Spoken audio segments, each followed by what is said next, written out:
छत्तीसगढ़ में एसआईआर के पहले चरण का काम पूरा हो चुका है। गैर मौजूद स्थानांतरण हो चुके मृत लोगों की सूची अब तैयार है। वही बता दें कि अब सर्चेबल मोड में अपलोड की जाएगी ये सूची, जहां आज प्रारूप मतदाता सूची का प्रकाशन होगा और आज से 22 जनवरी तक मंगाए जाएंगे दावा आपत्ति। मतदाता सूची में मापदंडों की अवधि 17 फरवरी तय की गई है। मापदंडों की जो जांच की जाएगी उसकी अवधि 17 फरवरी तय की गई है। 21 फरवरी को मतदाता सूची का अंतिम प्रकाशन होगा। तो बता दें कि एसआईआर की प्रक्रिया का प्रथम चरण पूरा हो चुका है, जिसमें आज सूची जारी की जाएगी।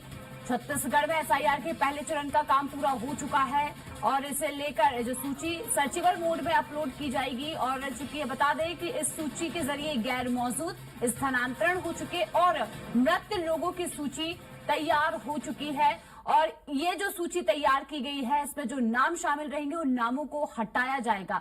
तो देखिए, एसआईआर की प्रक्रिया का ये जो पहला चरण है वो पूरा हो चुका है। लगातार एसआईआर की प्रक्रिया की जा रही थी और छत्तीसगढ़ में ये प्रक्रिया पूरी हो चुकी है।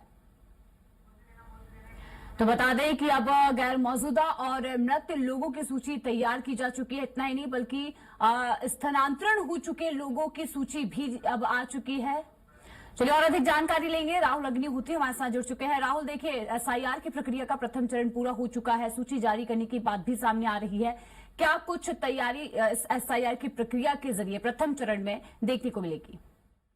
जी, देखा जाए तो पिछले 1 महीने से पूरे जो एसआईआर की प्रक्रिया वो छत्तीसगढ़ में संचालित हो रही है। जहाँ देखा जाए तो मतदाता सूची के तहत जो नाम है वो तय किए गए हैं। उसके साथ में ही जिस तरीके से लगातार जो एसआईआर की प्रक्रिया के तहत काम छत्तीसगढ़ में किए गए हैं, तो इसके लिए जो समय है वो भी बढ़ाया गया था। और उसके बाद में एसआईआर की प्रक्रिया के तहत जो प्रथम चरण का काम होना था वो पूरा हो चुका है, जिसमें फॉर्म सबके भरे जाने थे। और अब देखा जाएगा कि दूसरे चरण के तहत जो त्रुटि मुक्त है वो फॉर्म को करने का प्रयास यहाँ पर किया जाएगा, जिसके तहत जो स्थानांतरण से जुड़े मृत हो चुके लोगों के नाम हैं वो तैयार किए जाएंगे और इसके बाद में सूची को सर्वेबल मोड में ही अपलोड किया जाएगा। इसके साथ में देखा जाएगा कि जो प्रारूप मतदाता सूची का प्रदान होगा उसका प्रकाशन भी किया जाएगा। तो इस तरीके से 22 जनवरी तक के जितने भी दावा आपत्ति है वो मंगाए गए हैं और अंत में देखा जाएगा कि 15 फरवरी को जब मतदाता सूची बंद करके आएगी वो पूरी तरीके से